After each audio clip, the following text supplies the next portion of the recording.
Buonasera, grazie di essere venuti con noi all'inaugurazione di questo nuovo ciclo di musica e filosofia. Ringraziamo l'Ateneo Veneto che crede in queste manifestazioni ormai da alcuni anni, organizzate dall'Accademia di Musica e Filosofia. Io ne sono direttore scientifico e siamo veramente onorati di avere con noi il professor Alessandro Arbo, che è un goriziano ma insegna all'Università di Strasburgo, dove è professore ordinario di estetica, ma è anche un musicista, e questo gli dà le competenze più raffinate per parlarci di musica e filosofia, dominando entrambe le discipline. E sono felicissima di avere con noi la violinista Liliana Bernardi, collega del Conservatorio Santa Cecilia di Roma, una brillantissima solista, accompagnata da Massimiliano Negri, che è altrettanto brillante pianista. I nostri incontri lavorano sul tema dell'interpretazione e abbiamo chiesto ai vari relatori di aiutarci a capire meglio cosa significa comprendere la musica, interpretare la musica e il linguaggio musicale. Non vi rubo altro tempo, vi lascio subito la parola al professor Arbo e ringrazio ancora l'Archivio Cini che sostiene meritoriamente queste iniziative. Grazie.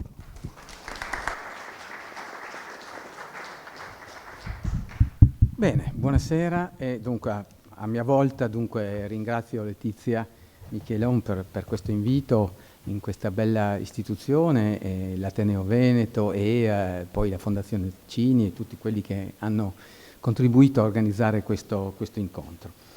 Allora, dunque, il tema che ho scelto è il frutto un po' di una discussione preliminare, un po' che mi presentava appunto i temi di questo seminario, di questa scuola di interpretazione.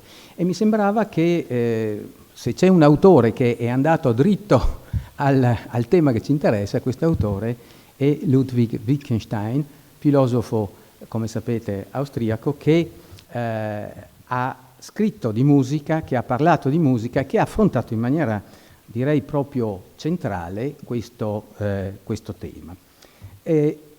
Quando, come, perché parliamo di comprendere la musica? Perché può sembrare una cosa abbastanza scontata, però lo è veramente. Qualcuno potrebbe dirvi subito, ma la musica io l'ascolto giusto per rilassarmi, non ho bisogno di comprendere e di capire proprio niente, e in fondo applicare il concetto di comprensione alla musica potrebbe essere qualcosa di relativamente abusivo, cioè chiaramente noi parliamo di comprensione riguardo al linguaggio, uno capisce o non capisce una lingua, capisce il significato delle parole, delle frasi, riesce a capire i significati.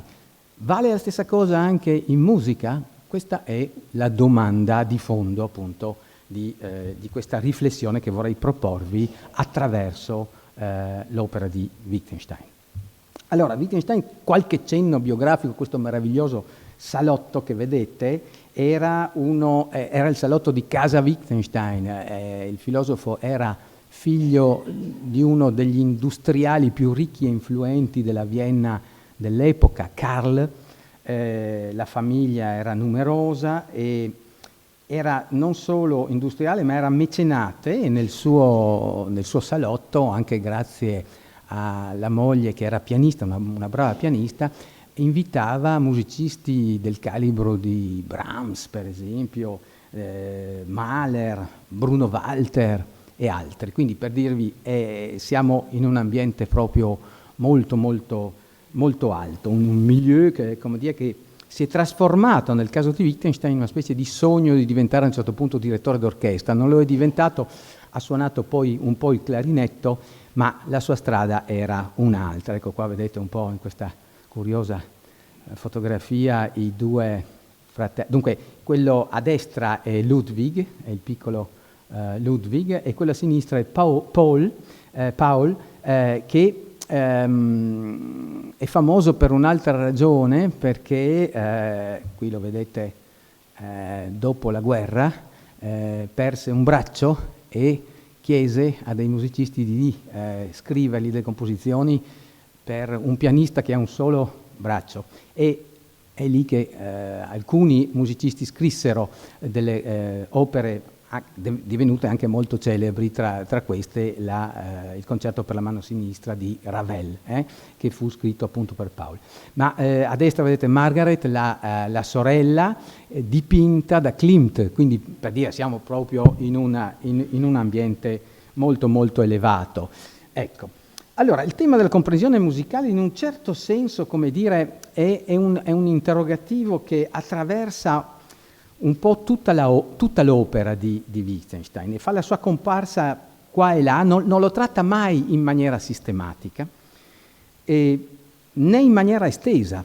Non è, per dirci, non so, un filosofo della musica, ecco, non è un filosofo della musica alla Adorno, alla Jankelevich, cioè dei filosofi che hanno dedicato 10 se non 15 libri alla musica, alle opere musicali, a alcuni celebri compositori, come il caso di Schoenberg, Stravinsky, Debussy, eccetera. Ecco, niente di tutto questo, però le riflessioni che ci ha consegnato sono davvero molto molto importanti, molto interessanti, e se devo schematizzare proprio il modo in cui, oppure il contributo principale di Wittgenstein al tema della comprensione musicale, lo farei in 3 punti di cui vorrei parlarvi questa sera. Il primo è il confronto della musica con il linguaggio, ed è un tema abbastanza classico, insomma, forse lì è un po' meno originale che negli altri 2. Poi la critica del proposito di fondare la comprensione musicale sull'esperienza vissuta, e poi l'analisi del sentire come. Vedremo che questi 3 temi si svolgono proprio in maniera coerente uno dopo l'altro, cioè il secondo probabilmente non sarebbe pensabile senza il primo, e il terzo senza gli altri 2, cioè c'è stato uno sviluppo progressivo e probabilmente la parte più interessante arriva appunto alla fine. Allora, musica e linguaggio nel Tractatus. Il Tractatus è l'unica opera, l'unico libro pubblicato in vita da Wittgenstein, 1921-22. Incontriamo questa analogia musica-linguaggio in queste 2 proposizioni. Siamo nell'ambito della terza proposizione, articolata ulteriormente in paragrafi. È un'opera che è scritta in una maniera, diciamo, reticolare, abbastanza, come dire, anzi molto, molto razionale, trasparente.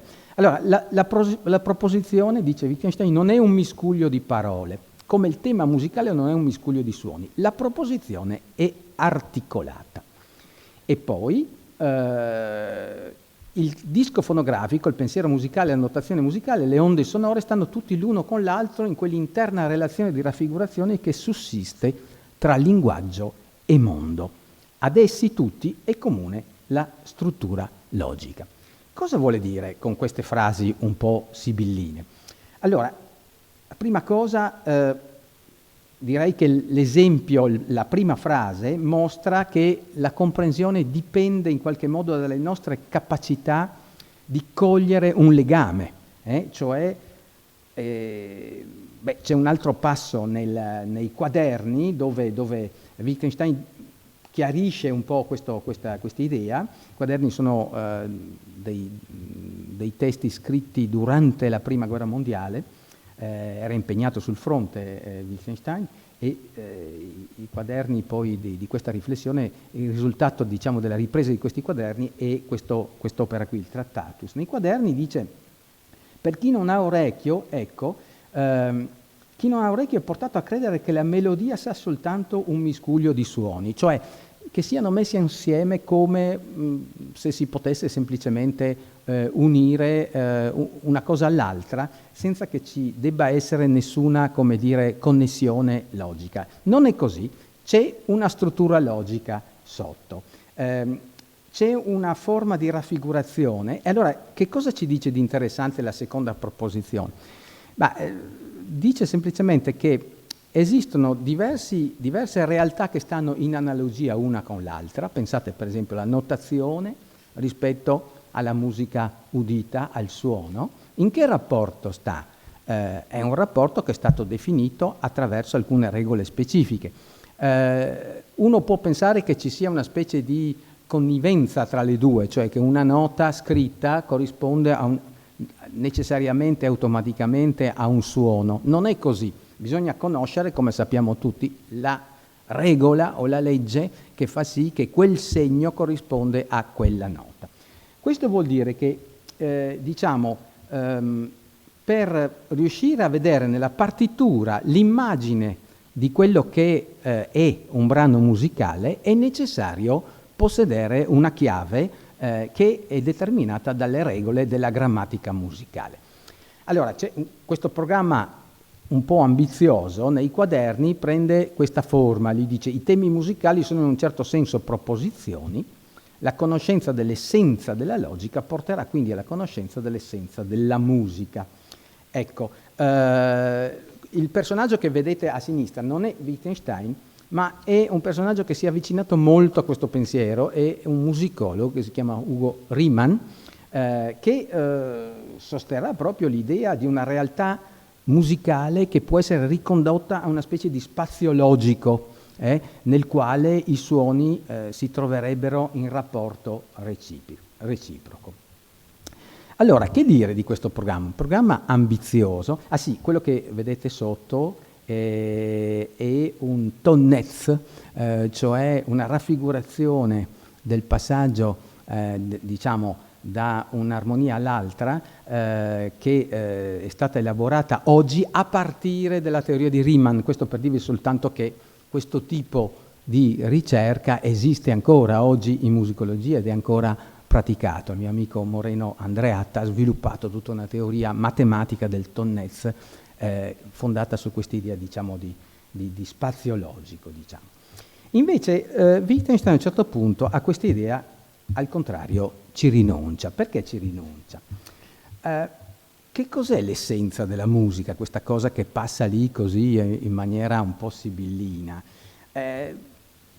Uno sguardo, un insieme di fenomeni, come se ci fosse una specie di denominatore comune, ma siamo veramente sicuri che esistono delle proprietà che sono comuni a ogni musica e che possono essere strutturate secondo delle regole logiche comuni? Allora, Wittgenstein rinuncia a quest'idea, ma non rinuncia a puntare, se volete, sulle norme o sulle condizioni dalle quali dipende la costituzione di un oggetto musicale. Probabilmente queste norme o queste leggi non sono così universali come poteva crederlo in un primo tempo. Ecco, ma il modo in cui viene rilanciato questo tema poi invece diventa proprio la riflessione originale di Wittgenstein nel periodo successivo al Tractatus. E veniamo appunto al secondo punto che volevo presentarvi, la critica del progetto di fondare la comprensione musicale sull'esperienza vissuta. Allora, per presentarlo possiamo leggere questi due passi che sono tratti da una raccolta di frammenti che Wittgenstein stesso aveva riorganizzato e che portano il titolo di Zettel, sono dei fogli, dei foglietti messi assieme. Se un tema, una frase ti dice improvvisamente qualcosa, non è necessario che tu sia in grado di spiegartelo. Semplicemente, tutto d'un tratto, ti è diventato accessibile anche questo gesto. Ma tu certo parli del comprendere la musica, tu certo la comprendi mentre la odi. Dovremmo dire che si tratta di un'esperienza vissuta che accompagna l'udire? Allora, perché si pone questa domanda? Perché è uno dei modi probabilmente più comuni di rispondere alla domanda che cos'è la comprensione musicale. Cioè uno dice, ma c'è una specie di esperienza vissuta che accompagna il mio ascolto. È una tentazione, quella di pensare che in qualche modo più avverto un'emozione intensa all'ascolto di un brano e più lo capisco in qualche modo, e più entro lì dentro. Ecco, ma perché questo modo di pensare non va bene? Allora, Wittgenstein non aveva niente contro, se volete, l'emozione intensa che si può provare all'ascolto di un brano musicale. Quello che vuole dire è che non si può fondare la comprensione musicale su questa esperienza. E questo passo ce lo dice ancora meglio. Si dice: questa volta di questo passo ho avuto un'esperienza vissuta del tutto differente. Però questa espressione dice che cosa è accaduto soltanto a chi si trovi a casa propria in un mondo concettuale tutto particolare, che appartiene a questa situazione. Analogia: ho vinto la partita.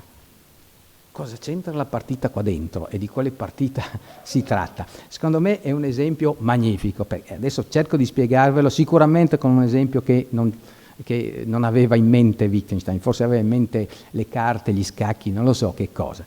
Ma pensiamo a questo. Allora, immaginiamo questa situazione. Allora, delle persone che arrivano per vedere una partita di calcio, che assistono a una partita di calcio.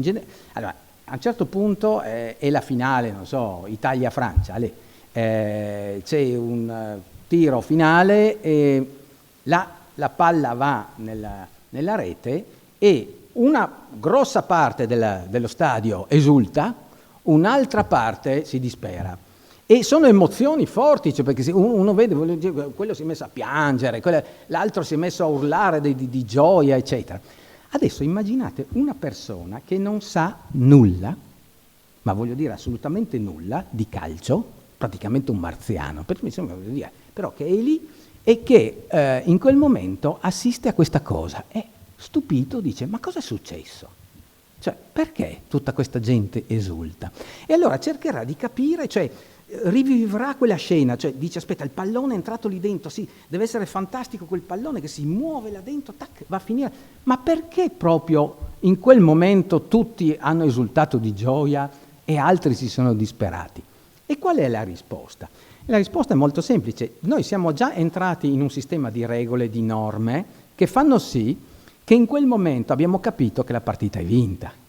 E quindi c'è la gioia da una parte e c'è la disperazione dall'altra, se volete. Ma questa gioia e disperazione sono comprensibili soltanto se siamo entrati già dentro il modo di funzionare della partita. Se non siamo entrati, possiamo analizzare quanto volete quello che è successo, la rete, il pallone, e cercare di capire, ma perché quelle sensazioni così forti da un atto che sembra così elementare? Cioè, voglio dire, cosa è successo? Non è successo niente. La palla è arrivata lì, ha girato lì sul campo per tutto il tempo, a un certo punto è andata a finire là dentro e tutti esultano. È davvero così entusiasmante, deve essere...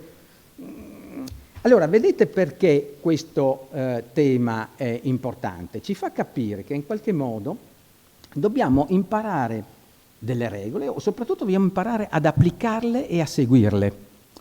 Allora, non sto parlando proprio di regole armoniche, grammaticali, proprio da musicisti, ma anche uno che ascolta deve poter riconoscere nel brano una struttura che funziona in un certo modo. Altrimenti, come dire, l'intensità emozionale non si collegherà mai a qualcosa che appartiene a quell'oggetto, ma potrebbe essere qualcosa di assolutamente arbitrario, o allora qualcosa di assolutamente indotto. Tutti si emozionano, mi emoziono anch'io, non lo so perché, ma lo faccio, vedete? Ecco, questo esempio è molto bello perché dice proprio, spiega molto bene perché non posso fondare sull'esperienza vissuta l'idea di comprensione. Questo non vuol dire che non ci sia un'esperienza vissuta, certo che c'è, ma non posso spiegare la comprensione a partire da quell'esperienza vissuta. C'è qualcosa d'altro in gioco. Ecco, e lì ancora ci ha lavorato su questo. Vedete, questa è una citazione dal libro Marrone, ancora un testo di transizione, tutti testi non pubblicati. La stessa strana illusione, dice Wittgenstein, cui siamo soggetti quando sembriamo cercare qualcosa che un volto esprime. Tristezza, gioia, rabbia, indignazione e altro. Mentre in realtà ci abbandoniamo ai tratti davanti a noi. Quella stessa illusione ci possiede ancora più fortemente se, ripetendo tra noi e noi una melodia e facendole esercitare la sua piena impressione su di noi, diciamo: questa melodia dice qualcosa. Ed è come se io dovessi trovare che cosa essa dica. Eppure io so che essa non dice qualcosa che io posso esprimere in parole o immagini. E se riconoscendo ciò mi rassegno a dire essa esprime solo un pensiero musicale ciò significherebbe null'altro che essa esprime se stessa. Allora, a prima vista questo passaggio ci porta vicini a una visione formalista. C'era un teorico della musica molto celebre che si chiama Hans Lick e che aveva influenzato tutto un dibattito, era critico musicale e filosofo nell'Ottocento, che aveva formulato una visione formalista che sembra molto in linea con quello che dice Wittgenstein. In realtà però Wittgenstein sapeva benissimo che la musica ha un grande potere di significazione e che può essere ricca, ricchissima di emozioni. Lo sapeva anche Hanslick, che non togliamoglielo, ha fatto la carriera di critico musicale tutta la sua vita, sicuramente lo sapeva. Quello però che ci invita a riconoscere non è che la musica è pura forma, ma piuttosto che per comprenderla non occorre cercare altrove, cioè in un altro sistema di rappresentazione. E bisogna in qualche modo entrare nel suo gioco. E questa lunga citazione ve la passo un po' rapidamente, dice: sì, ma quando tu suoni, per esempio, la musica, tu non la suoni in un modo qualsiasi, ma la suoni in un modo particolare, metti qui un crescendo, là un diminuendo, una cesura, precisamente, e cioè, o può essere, tutto quello che io posso dire.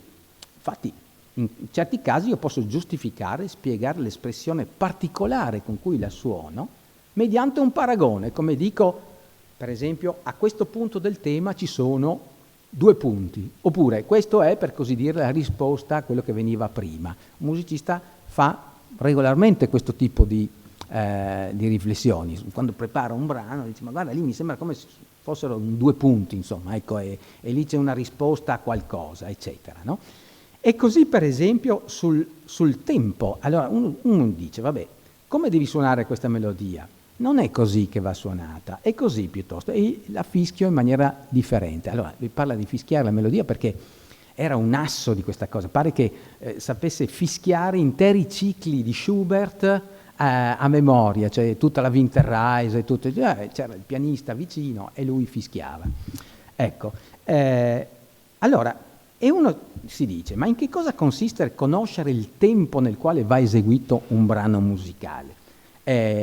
E lì si impone l'idea da qualche parte nella nostra mente, dice che vi debba essere una sorta di modello, di paradigma, e che noi abbiamo adeguato il tempo a quel paradigma. Ma non è così, non c'è nessun modello, non sappiamo dove trovarlo. Quello che è sicuro è che quando io provo a fischiettare la melodia o provo a suonarla, c'è qualcosa che funziona o c'è qualcosa che non funziona. Ed è quello che io devo scoprire entrando nel gioco. Allora, quello che faremo appunto è con l'inizio. Allora, poi i nostri 2 bravi musicisti dunque suoneranno le 3 sonatine di Schubert per violino e pianoforte. La prima incomincia in questo modo, vedete, con questo tema in re maggiore e con un'indicazione allegro molto. Allora, qual è il tempo di questo brano? Allora, ci sono tempi qui dentro che funzioneranno molto bene, c'è un tempo che sicuramente i musicisti hanno scelto, che ci faranno sentire, ma ci sono anche dei tempi che invece non funzionano. Questo non vuol dire che ci sia un solo tempo che funziona, però molto chiaramente esistono, come dire, delle scelte di tempo che non possono funzionare. Un allegro molto sottolinea il fatto che deve essere veloce. Se lo facciamo però troppo veloce, buttiamo via tutto, l'espressione parte, la cosa diventa quasi, come dire, una grande corsa, e se lo acceleriamo ancora di più diventa quasi ridicolo. Questo stesso tema che invece ha una grande, come dire, bellezza, profondità, chiarezza, ma che funziona in un suo tempo, è vero? Vi lascio farlo sentire, vediamo.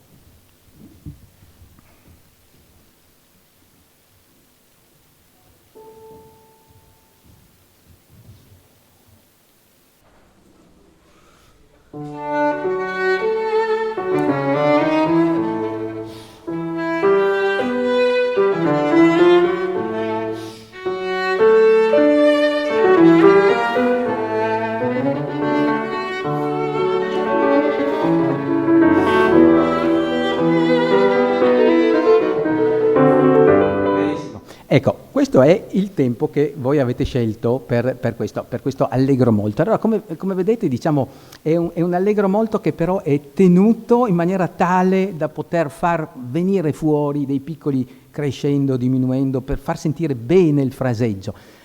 Immaginiamo, non so, di suonarlo anche, voglio dire, con una velocità, no, sicuramente non doppia, ma insomma di farlo molto più veloce, di farlo allegro molto, di prendere alla lettera proprio questa dicitura.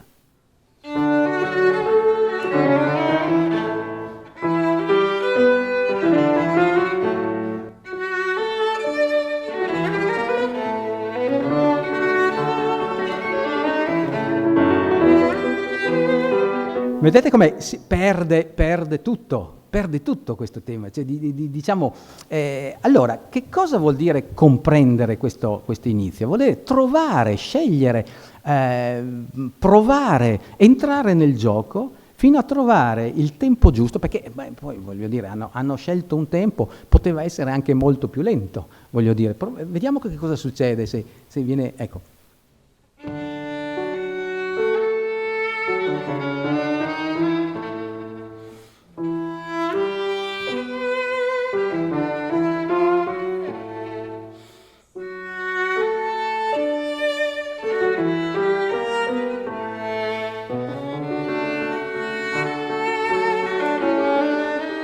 Grazie.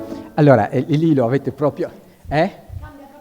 Cambia completamente il senso. Chiaramente nessuno avrebbe potuto suonare allegro molto con questo tempo qui, però è vero che si poteva immaginarlo a un tempo lento, che è vero, questo qui era proprio lento, no? Questo era proprio lento, certo.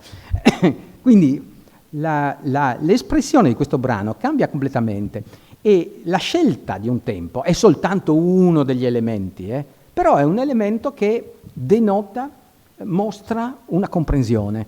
Scegliere un buon tempo per un interprete è già incominciare col piede giusto, perché vuol dire, come dire, tra l'altro il tempo, sapete come lo scelgono gli interpreti, mica così dici, ascoltiamo la prima frase, sì, la prima frase è una cosa, bisogna suonare tutto il brano e vedere che cosa posso fare a un momento all'altro con quel tempo lì, perché può darsi che quel tempo non mi permetta di dare spazio a dei momenti che sono molto espressivi. Allora cosa faccio? Rallento, però non c'è un rallentando, eccetera. Ci sono musicisti più o meno, come dire, rispettosi dell'indicazione del compositore, ma non è questo che volevo dire. Si può essere, per esempio, ecco, uno che non era per niente rispettoso è Glenn Gould, genio sicuramente, ma ascoltate, vi invito ad ascoltare la sonata di Mozart, quella in La minore, suonata da Glenn Gould. La suona a un tempo che è pazzesco, cioè voglio dire, talmente veloce che è completamente snaturata e non si può dire che quel tempo fa in modo che noi capiamo, comprendiamo quella sonata. Ecco, allora, che cosa si vuole dire con questo? Ecco, poi c'è un altro esempio. Allora, se prendiamo l'altro esempio dalla terza sonata, arrivo con l'argomento. La prima cosa è, allora, per comprendere la musica è necessario partire in qualche modo da un'attività, da un perfezionarsi di un atto performativo. Vedete quanto l'interpretazione è importante per entrare nel tema della comprensione.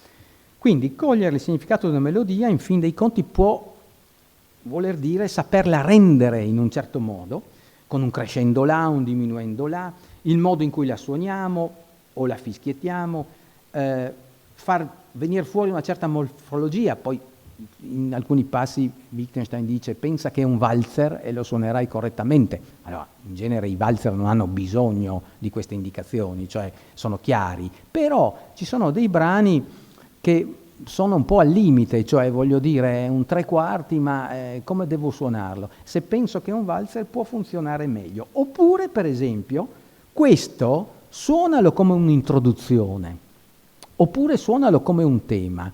Allora, l'inizio della terza sonata è molto interessante perché, allora, è in sol minore, non mi pare, è una sonata in sol minore che incomincia con una specie di sipario, cioè c'è un tema che si presenta subito, ma in realtà le prime battute non sono ancora una struttura tematica, ma sono funzionano come un'introduzione, cioè è come il sipario che si apre sul vero tema che arriva dopo. Il musicista lo fa sentire ed è quello che dà il senso dell'entrare nel gioco di quella sonata. Grazie.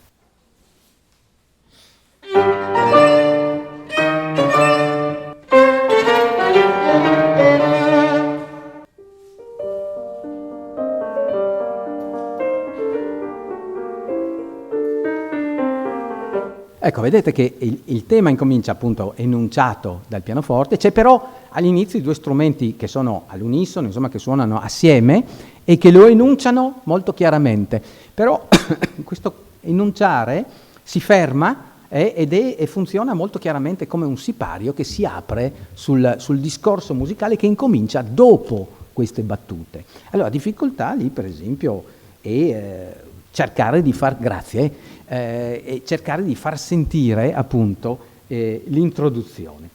Allora, una cosa va detta: il rifiuto del mentalismo sono le teorie che fanno riferimento appunto agli stati psicologici interni e l'idea di esperienza vissuta, di emozione, eccetera, è proprio lo esprime molto bene. Il rifiuto del mentalismo si traduce forse in una sorta di comportamentismo, cioè perché vedete quello che stiamo dicendo in questo momento. Sto dicendo: non concentrarti sulle tue emozioni, pensa piuttosto a come il tema viene suonato. Quindi vuol dire che sarebbe una specie di azione che va seguita come tale, un'attività, un comportamento. In realtà non è così. Wittgenstein non ha, come dire, non è passato da una visione mentalista a una visione comportamentista, semplicemente ci ha invitati a dissociare ciò che è semplicemente accompagna la comprensione da ciò che la costituisce. Cioè, tornando all'esempio della partita, vedete, non è che si nega il fatto che una partita di calcio possa comunicare delle emozioni profonde, intense, eccetera. Come un brano musicale, cioè voglio dire, in mutatis mutandis evidentemente, ma quello che si vuole dire è che non posso devo separare le due cose. La comprensione non dipende, non è costituita da questa emozione, non è questa emozione, è il far apparire un certo aspetto. Ecco, dunque, comprendere la musica, ecco, vuol dire saperla suonare, già per esempio, ma è soltanto appunto, è soltanto saperla suonare, quindi sarebbero solo i musicisti che entrano veramente nella musica? No, assolutamente, figuriamoci se Wittgenstein, che è stato ascoltatore tutta la sua vita, non si è messo anche dall'altra parte. E difatti dice: comprendere non è solo saper suonare, appunto, non si riduce a questo, ma è anche saper sentire, saper cogliere degli aspetti. E lì arriviamo al terzo tema, che è quello forse più originale, cioè l'analisi del gioco linguistico del sentire come. Allora, sentire come è parallelo al suonare come. Come abbiamo detto, suonalo come un'introduzione. Se io ti dico sentilo come un'introduzione, cerca di sentirlo come un'introduzione. A cosa serve questo gioco, questa maniera di dire o di pensare? Allora, qualcuno potrebbe dirmi: ma allora tu vuoi dirmi ascoltalo come un'introduzione? No, io ti dico proprio che va sentito come un'introduzione. Il verbo ascoltare è un verbo che dipende dalla volontà ed è in qualche modo, e obbedisce alla volontà. Ascolta, vuol dire ti porto l'attenzione verso qualcosa. Il sentire invece, nel sentire c'è anche evidentemente una parte di volontà, cerca di sentirlo come un'introduzione, devo dirigere il mio ascolto verso qualcosa. Nello stesso tempo però c'è qualcosa che si produce o che non si produce, cioè potrei riuscire a cogliere l'aspetto, riuscire effettivamente a sentirlo come un'introduzione, oppure potrei fallire nella cosa. In questo senso il sentire come è parallelo a un'esperienza che Wittgenstein ha studiato molto di più, che è quella del vedere come. Allora, vedere come si fa riferimento, questo è l'esempio ricorrente nelle ricerche filosofiche, appunto. Conoscete questo esempio di Jastrow, il coniglio papero? Allora, è una cosiddetta figura bistabile. Allora, tutti voi vedono che cosa? Cosa vedete? Vedete un papero o no? Ecco, è il coniglio, perfetto. Allora, si potrebbe riuscire... Allora, ci sono delle figure bistabili che appaiono ad alcune persone immediatamente. Io potrei anche suggerire di fraseggiare l'immagine guardando verso sinistra, e lì c'è l'anatra, o di guardare verso destra ed è un coniglio. Potrei anche cercare di suggerire questo qualcosa. Per esempio, in questa raffigurazione schematica ho spostato soltanto un piccolo elemento, è l'occhio, e avete sulla sinistra molto chiaramente un papero, che si vede più facilmente, e sulla destra più chiaramente un coniglio. Per esempio, questo vuol dire ho accentuato qualcosa se qualcuno non riusciva a vedere queste due figure. Guardate la cosa interessante di questo aspetto che noi cogliamo. L'aspetto è qualcosa che ci appare. Vuol dire, vedi il coniglio? Ok, cerca di vederlo come coniglio, bene. Adesso vedi l'anatra? Sì, bene. Cerca di vedere tutte e due? No, impossibile. Cioè, o vedo una cosa o vedo l'altra. La figura è bistabile. Non posso vederla nello stesso tempo come tutti e due, no? Qualcuno potrebbe riuscire a vederla soltanto in un certo modo e non riuscire a vederla nell'altro modo. E io potrei aiutarlo in questa maniera. Notate anche che lì si parla di percezione dell'aspetto, di un aspetto che emerge nella figura, cioè riesco a configurare il tutto in maniera tale che la figura significa qualcosa. E questa configurazione si fa grazie a degli elementi che vengono spostati eventualmente per favorire un aspetto o piuttosto l'altro. Ed è esattamente quello che succede in musica quando si cerca di far emergere piuttosto un aspetto o piuttosto l'altro. Voglio far sentire questo passaggio come una conclusione. È veramente una conclusione, devo riuscire a farlo sentire in questo modo. E allora sposto qualche elemento, trovo una maniera di fraseggiare in maniera tale da suggerire un certo aspetto.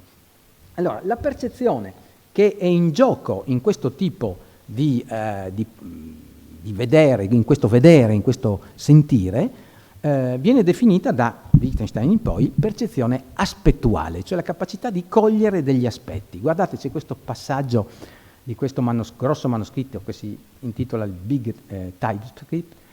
Capire un modo ecclesiastico non significa abituarsi alla melodia, nel senso in cui posso abituarmi a un puzzo e dopo un po' non sentirlo più sgradevole.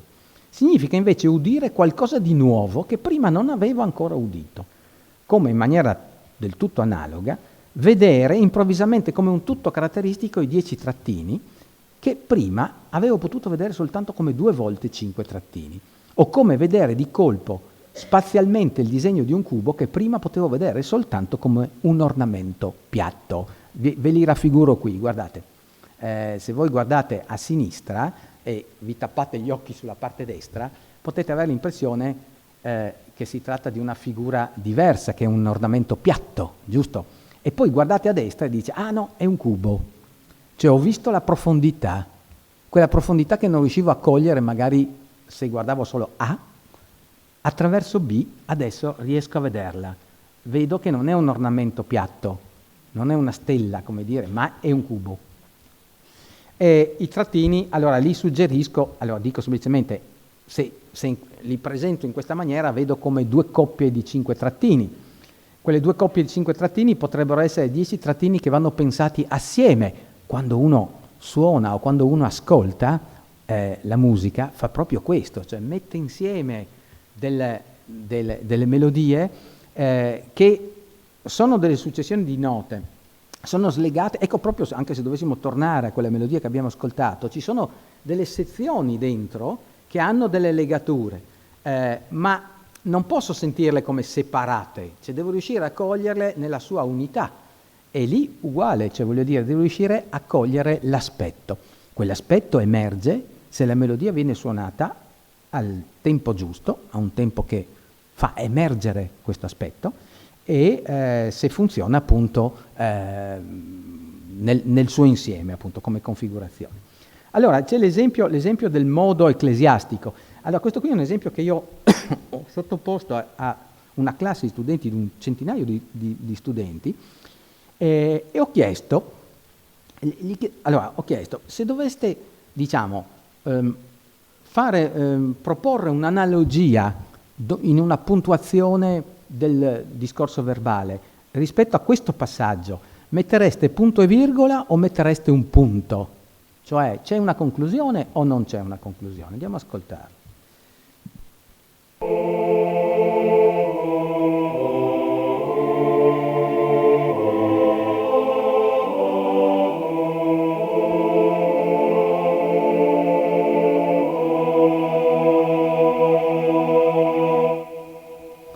Allora, generalmente, se abbiamo l'orecchio formato nella musica tonale, diciamo che pratichiamo più frequentemente, i pianisti sono più legati al repertorio tonale, aspettiamo un La minore dopo questo accordo, cioè vuol dire è un punto e virgola. E la soddisfazione che ho avuto è che su 120 studenti, 118 hanno scritto punto e virgola e 2 hanno scritto punto. Cosa vuol dire? Che c'è un aspetto che per noi, per il nostro sistema, non è conclusivo. Okay? Sentire la conclusione di un modo ecclesiastico lì dentro significa riuscire a capire che quello è invece conclusivo, che può avere un significato conclusivo. E come faccio? Devo entrare anche lì nel gioco, dovrò capire il funzionamento di quel modo fino a riuscire a sentire che lì dentro c'è un punto. Ecco, è solo un esempio, questo qui era un Da Victoria, un motetto che ho trascritto su un'applicazione semplicemente su Finale e gli ho fatto cantare elettronicamente, così in modo tale da sopprimere qualsiasi interpretazione, perché ovviamente con un'interpretazione io posso suggerire qualcosa, potrei suggerire una conclusione, e lì invece l'applicazione non suggerisce niente, e quindi quello che si sente, si sente. Ecco, bene. Allora, quindi, che cosa ci dice di questi aspetti Wittgenstein? Nelle osservazioni sulla filosofia della psicologia dice l'aspetto è come se fosse l'eco inarticolata di un pensiero. L'eco di un pensiero nella visione, lui parla del vedere come, ma nel sentire come funziona nello stesso modo. Cioè, vedete che è come un'esperienza che si fa nella percezione, nel contatto proprio con l'espressione vera e propria, e nello stesso tempo però contiene un pensiero dentro. È come se ci fosse, queste belle parole, l'eco inarticolata di un pensiero. È come se io nella figura riconoscessi qualcosa. Ho ascoltato quella musica, a un certo punto, sì, ho sentito la conclusione, lì, ok. Oppure lì ho sentito l'introduzione, oppure lì ho sentito la sarabanda, lì ho chiaramente sentito un valzer, eccetera, eccetera, eccetera. Quanti aspetti ci sono? Ma quanti volete? Voglio dire, ma la comprensione musicale si manifesta, si esprime, funziona attraverso questa percezione aspettuale che è un sentire come, ma è anche un percepire, un sentire come, scusate, e un suonare come. Nei due casi c'è un qualche cosa che funziona o non funziona. Una cosa molto importante da mettere in evidenza, e questo è l'aspetto originale di Wittgenstein, è che approfondisce la percezione aspettuale, che non è una percezione più un'interpretazione. Cosa vuol dire? Allora, più interpretazione voglio dire non musicale, in questo caso interpretazione verbale, come se io ti dicessi adesso ascolta questo tema e dopo io ti do l'interpretazione. Questo tema è la rappresentazione della crocifissione di Cristo. Allora, nel passato in musica si sono fatte queste cose. C'è stato Bach che ha riempito di numerologia tutte le sue composizioni, 14 note con riferimento simbolico. La musica è piena di riferimenti simbolici. Tutto bene, può essere oggetto di interpretazione verbale di approfondimento simbolico, è una comprensione di tipo simbolico di questa musica, questo nessuno lo nega, ma non è una comprensione musicale. La comprensione musicale non è una percezione più un'interpretazione, è un qualcosa che si fa, che si dà nella percezione. Questo che ci dice Wittgenstein, non è una comprensione teorica, non è una comprensione, tra virgolette, filosofica, è una comprensione estetica, propriamente, cioè ha bisogno dell'esperienza reale. E in questo senso, diciamo, il parallelo tra vedere come e sentire come è molto chiaro. Lo scopo del vedere come nel contesto dell'opera di Wittgenstein è l'idea di risolvere un'ambiguità, cioè che cosa vedi? Vedi un aspetto, vedi l'altro. Qual è lo scopo del sentire come? Beh, designare un modo corretto di sentire, cioè esprimere o sollecitare una comprensione musicale. Per testare la cosa basta pensare ai casi di incomprensione. Quando c'è incomprensione in musica, non quando uno si emoziona o non si emoziona, questo è un qualcosa che accompagna l'esperienza musicale qualche volta in maniera molto intensa, è piuttosto una forma di sordità all'aspetto, cioè l'incapacità di cogliere là dentro l'aspetto fondamentale. E da cosa dipende? Molto semplicemente da una mancata educazione delle facoltà sensitive e intellettuali al contempo, perché devo usare entrambi, abbiamo detto questa eco inarticolata di un pensiero, perché devo sapere come funzionano delle strutture linguistiche in qualche modo discorsive per poterle riconoscere in musica. Nello stesso tempo però devo ascoltare e devo riuscire a sentire. Se non riesco a sentire non serve a niente. Ricordo qualche anno fa mi trovavo a insegnare a una classe di musica barocca e ricordo nella musica barocca ci sono generi diversi, per esempio c'è la toccata e c'è la fantasia o ricercare, sono delle forme molto diverse. Il ricercare ha un tactus molto regolare, invece la toccata è molto libera. Allora, mia grande sorpresa, dopo aver spiegato questa cosa, presentato degli esempi, allora fai un esame con una prova di ascolto, metto su gli esempi e più di uno faccio sentire una toccata e mi dice è un ricercare. Allora, eppure dice, ma io ho studiato, so che cos'è un ricercare. È vero che sa cos'è un ricercare, ma non riesce a sentirlo lì dentro, vedete? Cioè, la cosa importante, allora come si fa? Niente, entrare nel gioco è il solo modo per comprendere, o almeno per comprendere la musica in quanto musica, capite? Poi che ci siano degli orizzonti di senso e simbolici enormi dietro è un altro discorso, ma per potervi accedere devo passare attraverso questo tipo di comprensione, che è una comprensione propriamente estetica. Quindi, in breve, per riassumere, la comprensione musicale si esprime appunto nei termini di questo gioco linguistico del sentire come, un gioco che serve a evidenziare l'interesse di concepire la comprensione musicale in termini di percezione aspettuale, è una funzione che io chiamerei concettuale, cioè dice attenzione, non è una semplice percezione, non è una percezione nel senso fisico oppure psicofisico, ma è sentire una melodia non è, come dire, non c'è niente nel mondo fisico che costituisce la melodia, anche se è fatta di suoni. I suoni sono nel mondo fisico, la melodia è nel mondo musicale. C'è una funzione concettuale che va colta, una percezione aspettuale. Poi il sentire come favorisce la comprensione musicale e in questo senso ha una funzione estetico-pragmatica, cioè favorisce appunto questo incontro con la musica, permette di verificare la comprensione musicale di cui è capace un ascoltatore, cioè una terza persona, e è una sorta di funzione epistemologica, cioè voglio capire se la persona ha capito, che cosa faccio? Provo a testarlo con il sentire come, riesce a sentirlo in questo modo o non riesce a sentirlo? E il fatto che uno mi dica questo è una toccata e invece è un ricercare è segno che lì non c'è stata comprensione, no?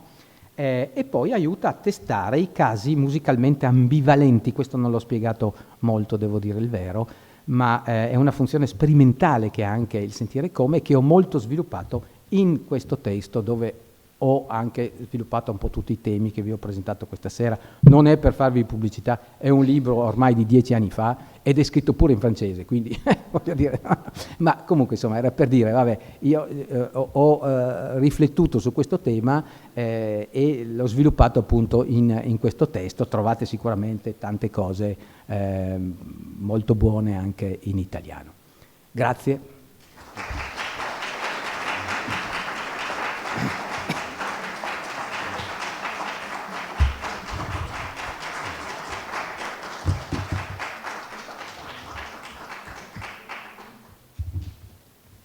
Perfetto.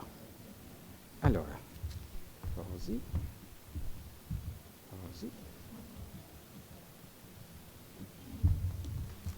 Allora, prego, certo, sì.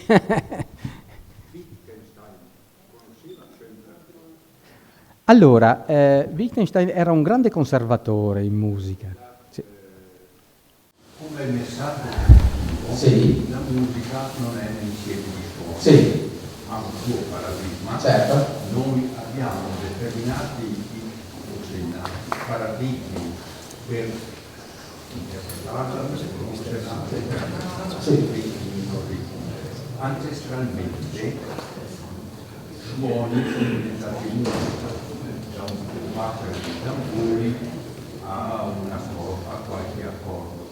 Viceversa, con Schoenberg io mi ritrovo a un assemblamento di suoni non interpretabili. Sì, allora si può rispondere in due modi, in effetti. Certo.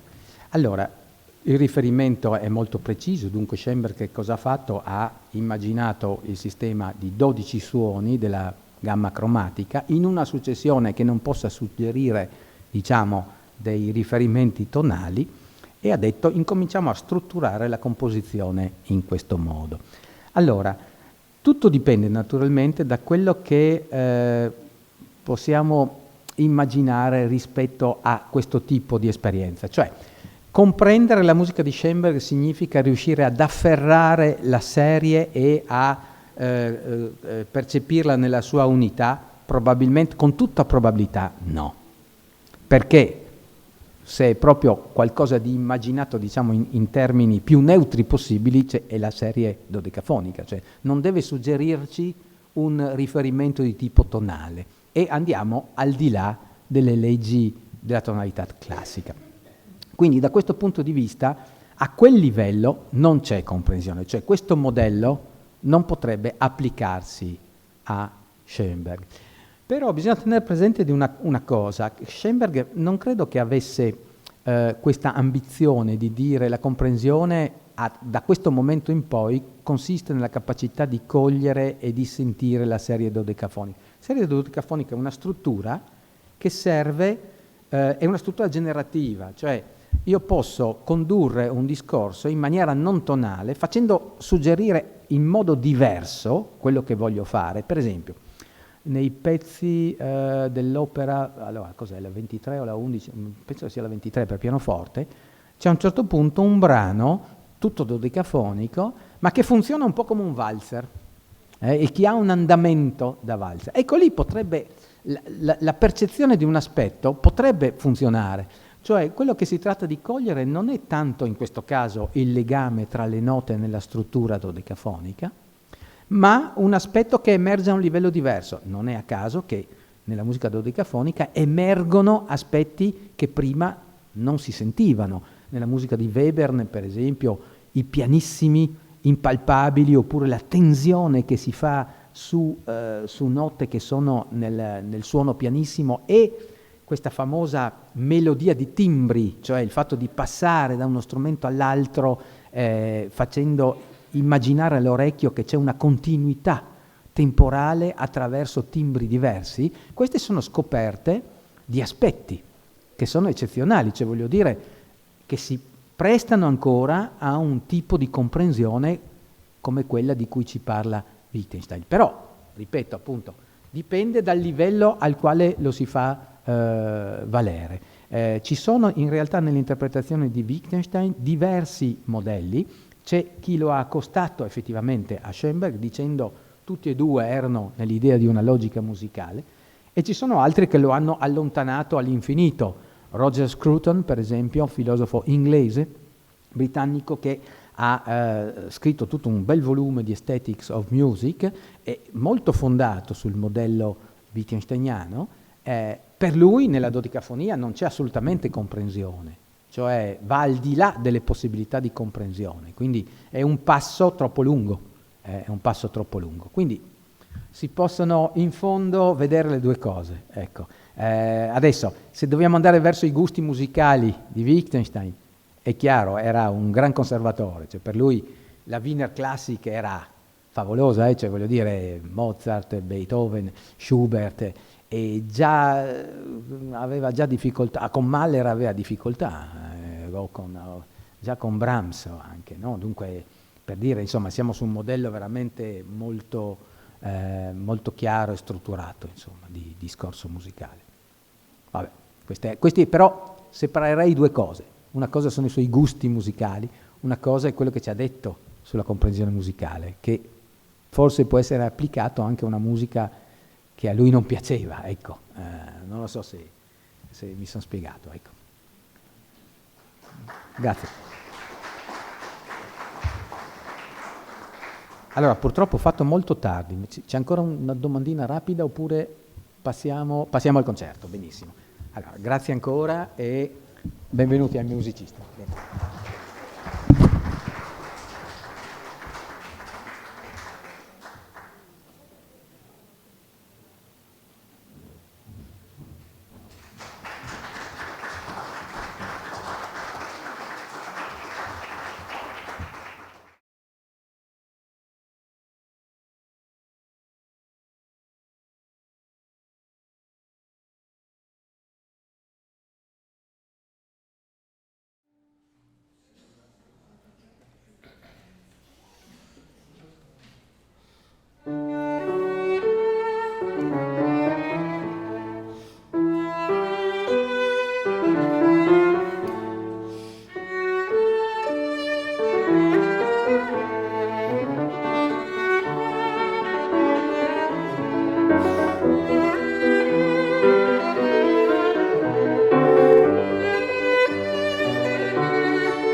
all'organizzazione straordinaria in questo spazio così suggestivo che è l'Ateneo Veneto, ma voglio ringraziare in particolare, oltre alla meravigliosa conferenza del professore, che è stata veramente molto interessante anche per me, che conosco meno la filosofia e forse di più la musica, ma voglio ringraziare anche la Letizia Michelon, che da tempo veramente sostiene la musica e questi percorsi culturali tanto più difficili quanto il tempo passa in una fase critica come quella attuale. Quindi grazie davvero a tutti. Grazie.